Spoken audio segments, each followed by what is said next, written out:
Greetings, everyone. Pete Pardo here from Sea of Tranquility. Welcome to another episode of the Professor's Picks, alongside the man himself, Mr. Ken Golden.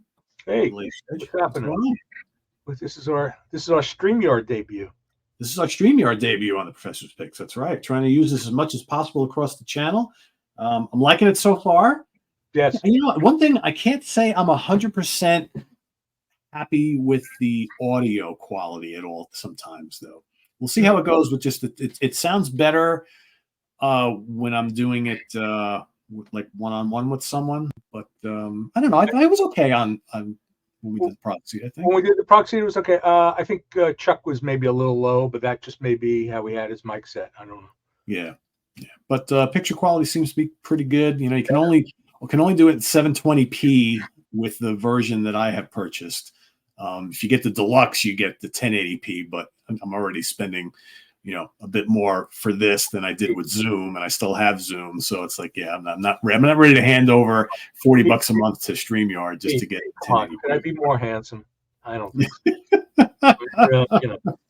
720 does you fine, Ken, right? Yeah, it's just So we'll see, but so far so good. It's there's tons of things we can do with this. I haven't even scratched the surface yet. You can put up all sorts of cool graphics and things like that. I'll be working on all that stuff in the coming months to make us look just absolutely beautiful here on YouTube, but we'll get there. So anyway, Ken's got a selection of things for you today. You ready to start, my friend? I'll get your 2 seconds before we start going through the slides and everything. I want to mention that get this out of the way. DVDs. I'm overrun with DVDs. So Jim and I decided we're going to mark down a lot of DVDs because honestly, we don't sell so many DVDs anymore. And I've got some that have been sitting on the shelf, like blowing the dust off them. So we put them into final clearance. You should periodically go through our final clearance section. We're always marking stuff down. You never know what you're going to find. If something is a bit old and it's been sitting here a little too long and it's starting to take root on the shelf, we mark it down. So yeah, check out the DVDs that we're clearing out. Nick Usofian, if you're watching, I know you're the DVD guy. So yeah, he might. Yeah, I had this thing, Modern Rock Drummer, with Mike Portnoy and all these other drummers, and from Hudson Music. We had like one copy. It was originally like a $40-some-odd DVD. I just wanted to get rid of the thing. I had like one copy. Was sitting here for like 20 years. Just want to get rid of it. Well, maybe 15 years. I just let's get rid of this thing. It's just taking up space. Let's move on. So we did that. Other than that, I'm ready to go. All right, here we go. Let me get you all set up. Here we go. Oh yeah. So we're gonna do. This is going to be actually kind of a light week. Next week is going to be absolutely insane. So maybe if I'm a nice guy, I'll mention some of it at the end. So one pre-order this week, new John Anderson album. Horrible cover.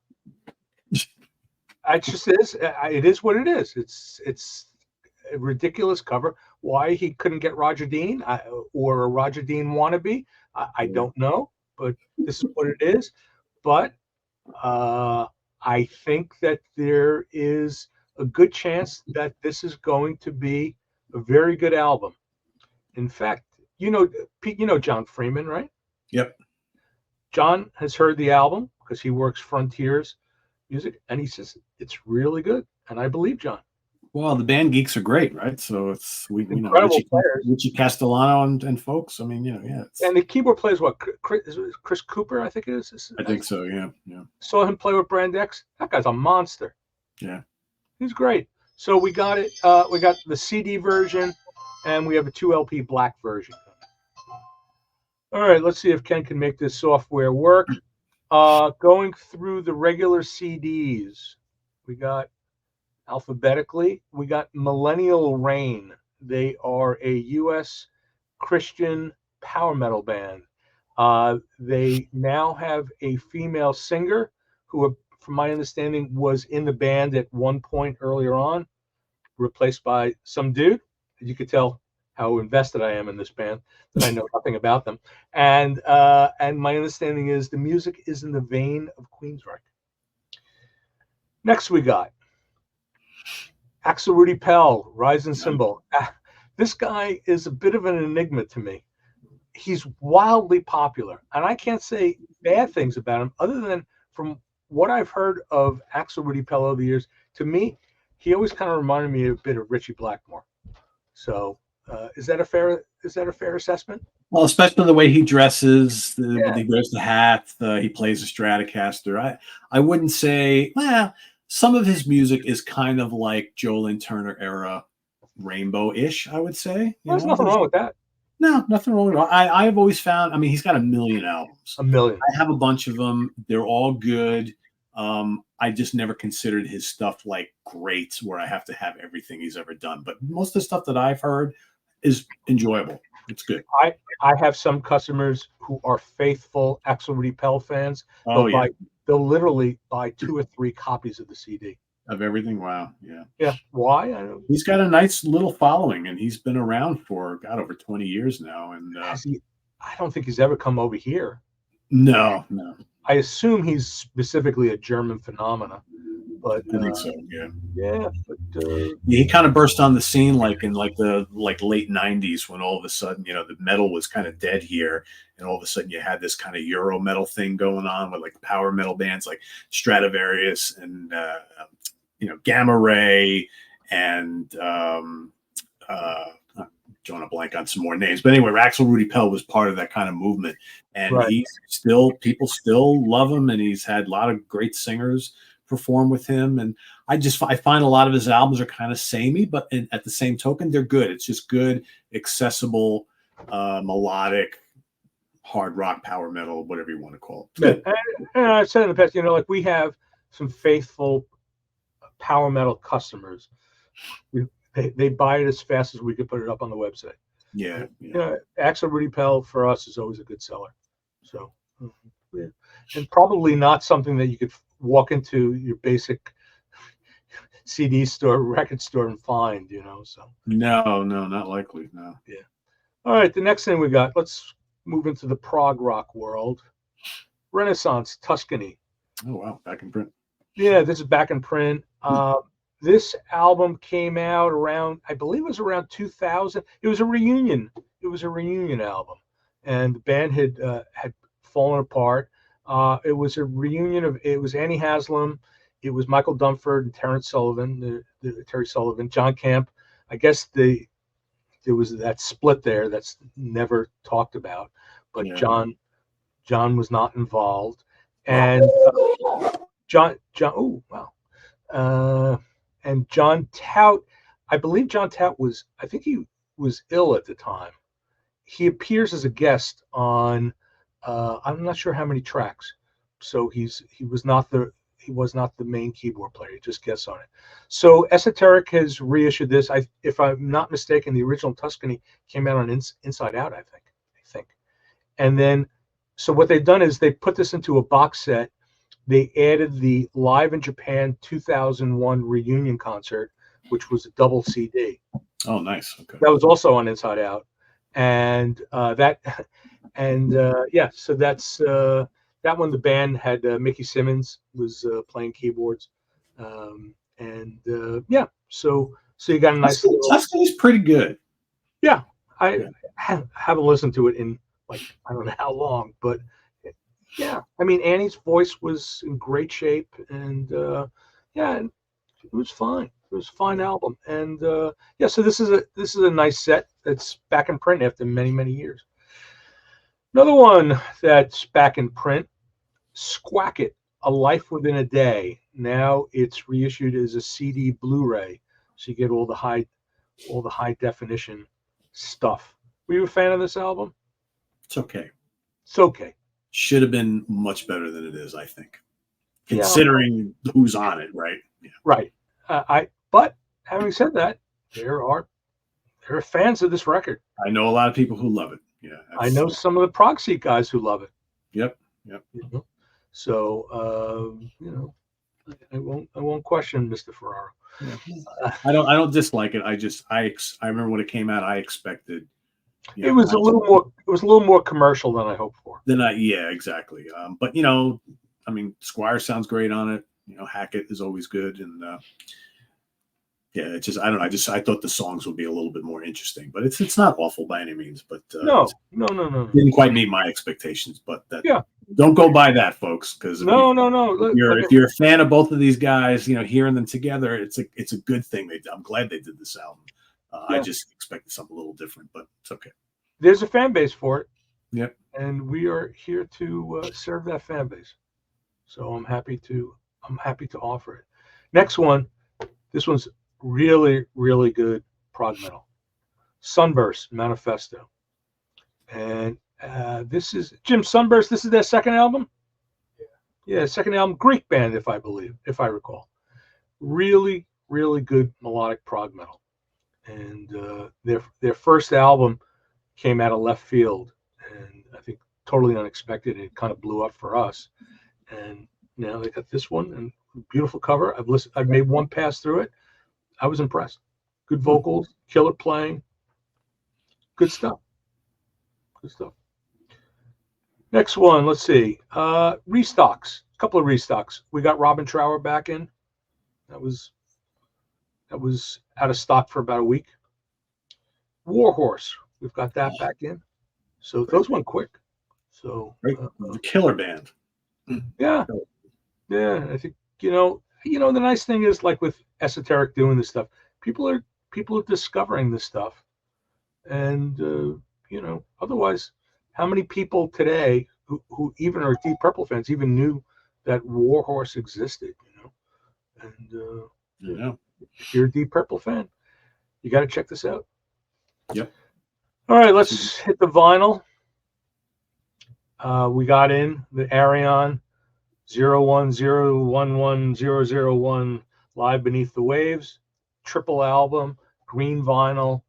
It's a huge spectacle that you can't see it, but you can listen to it if you like vinyl. Got this back in, Evergrey, Theories of Emptiness. And you can't comment on it because your copy's lost in the mail. Lost in the mail. I'll have it eventually. We'll get it to you. And actually, we sold out of the Evergrey CD. We have more on the way. So we went through a lot of copies of it. We have Sunburst on vinyl. And this is a big one for us, believe it or not. Devin Townsend, the 25th anniversary reissue of Terria. So we have it on black vinyl, and we have it on the very limited edition dark olive green vinyl. And one that I missed last week, so I'll mention it now. And this may be hard to see because the cover's just hard to see. Second White Willow album, Ex Tenebris, reissued on blue vinyl. And Jacob Holmlupo, leader of the band, remastered it. Why? I don't know. You'd have to ask him, because I thought Bob Katz's mastering was very nice, but that's what it is. So that's all I have this week, really. It's a light week. We have coming in next week. I'm almost afraid to talk about this because it's going to take up a lot of our time next week. I have coming in a large selection of Japanese jazz rock, fusion, electric jazz classics. These are mind-blowing, amazing albums that many of the people watching this will be completely unaware of and need to own. They're just phenomenal. And the thing that's beautiful about these is that they're incredibly cheap. They've been reissued at a fantastic price. They're coming from Japan, and you won't believe the price we're going to have on these. And this is stuff that just didn't get distribution back in the day, flew under the radar, but just built up a huge cult following. And we'll who's calling? No, I don't know. Fake call. And anyway, I'll talk about it more next week because there's going to be a ton of stuff. And I still have that shipment coming from Germany with all the Crazy Garnet Delight stuff. And we'll have some more esoteric stuff coming in. I have on order Carmen. There's a Carmen box set, and some other stuff. There is a new Jadis album. There's a new Palace album. This person is very, very insistent. They really want to talk to you. I don't know. They like me.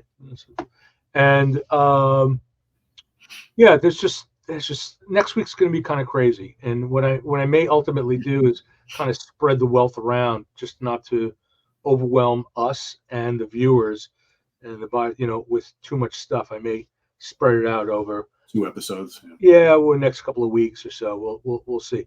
But the Japanese stuff, I want to get that up on the site, and I want to spend some time talking about it. We got a new Marillion that just showed up today. New Marillion live album just showed up, all different formats. But that's for next Friday, so that'll be on the site next week. Yeah, a bunch of things. So yeah, next week will be busy. This week, I'm sure the Japanese stuff will be of great interest, right? Pete, I can't tell you. I mean, this stuff is. These albums, they're like in my DNA. I've been listening to them for many years, and I think they're really important, and I think they're mostly unknown, and I think that the guys who are into like fusion, jazz rock, and even just like jazz, I think they're going to absolutely be blown away when they see what I'm pulling out. I'm just telling you guys, everybody, just pay off your credit cards, make room, because you're going to do some damage next week. You've all been warned. You hear that? Absolutely. No, really, it's going to be. I think people are going to be excited. Well, I don't know if they'll be excited because they may not know the stuff, but there's going to be some stuff. If you're a chance taker, I think you're going to be really, really happy because I kind of cherry picked the best of the best, and there's a lot of titles, and it's going to be really good. Cool. Looking forward to it. So between now and then, of course, everything Ken showed and talked about today will be pinned down in the comments below. So go ahead and do some copy and pasting over on lasercd.com and buy lots and buy often. Buy often, yeah, please. There you go. Yeah. All right, so what do we got coming up here on the channel this weekend? Of course, we got the UK Connection coming up tomorrow. Do not miss tomorrow's episode, folks. 2 p.m. Eastern Standard Time. We are going to rank the songs on a classic album. That album is Aerosmith Rocks. Everybody knows that Simon does not like Aerosmith. This is an epic, hilarious show. Do not miss it. Simon is in rare form. Stephen and I could barely stop laughing throughout the entire episode. So tune into that tomorrow. And then, of course, on Sunday, we've got Ranking the Albums. Grant Arthur and I will be ranking the catalog of Nantucket. Who's Nantucket, you might be asking? Well, they were this pretty cool band from the Carolinas who debuted in the late 70s. They were around until about the mid-80s, although they've come back in more recent years, kind of playing this hard rock, southern rock, melodic rock type of thing. So some very cool albums. We'll be talking about that on Sunday. So stay tuned for that. And then, of course, In the Prog Seat happening on Tuesday. Ken and I will be back once again then, and then you'll see us both here next Friday. So till then, visit us on the web at www.seaoftranquility.org. We're on Facebook. We're on YouTube all together all the damn time. Please subscribe if you haven't already and click on that notification bell so you get alert of all of our content as a post. And please do hit the like button before you leave. All the stuff we talked about today down in the comments below, and we'll see you next week here for the Professor's Picks alongside Mr. Ken Golden. I am Pete Pardo. Thanks for watching, everybody. Take care. Take care.